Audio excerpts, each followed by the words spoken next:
m'a donné les infos au compte-gouttes et que j'avais pas beaucoup d'éléments pour répondre à ma direction. Mais qu'est-ce que tu insinues? Je retiens pas les informations, moi. Disons que tu les délivres avec parcimonie. Mais non, moi je dois passer par plusieurs process de validation pour communiquer quoi que ce soit, ça prend du temps. Si vous regardez fonctionner la plupart de nos organisations, elles fonctionnent en silos. Chacun dans les silos émet des process.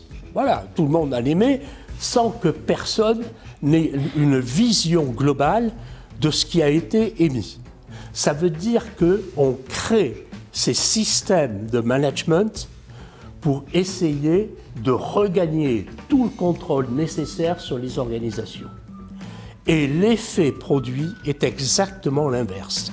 C'est-à-dire plus on produit et utilise ces systèmes de management, et plus on perd le contrôle de l'organisation. Entre celui qui en fait qu'à sa tête, là, celle pour qui il faut une note pour bouger le petit doigt, tu vois, et puis celui qui me fait des tas de propositions dont il est sûr qu'elles vont être toquées. Là, Pourquoi il fait ça? Tu vois, juste pour être sûr que je vais pas lui reprocher de pas avoir répondu aux demandes. C'est n'importe quoi. Ah ouais. Et remarque, les miens, c'est pas mieux. Hein. Maintenant, ils ne peuvent plus avancer sans que je produise un process pour tout et n'importe quoi. Et ensuite, ils s'abritent derrière le process pour se dédouaner de leurs erreurs. Moi, on m'inonde de mails.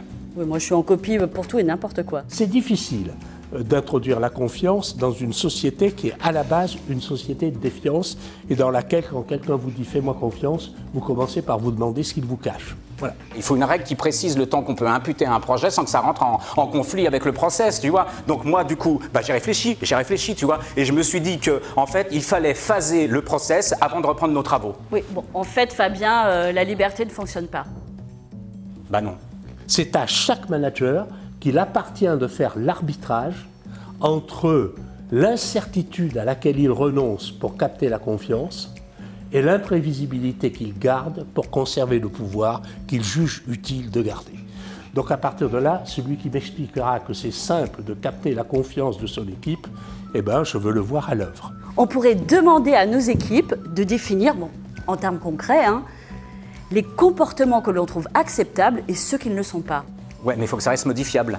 Ah bah oui, bien sûr. Rien n'est figé dans le marbre, mais comme ça, nous, on sait où on en est, et au fur et à mesure, on se réajuste.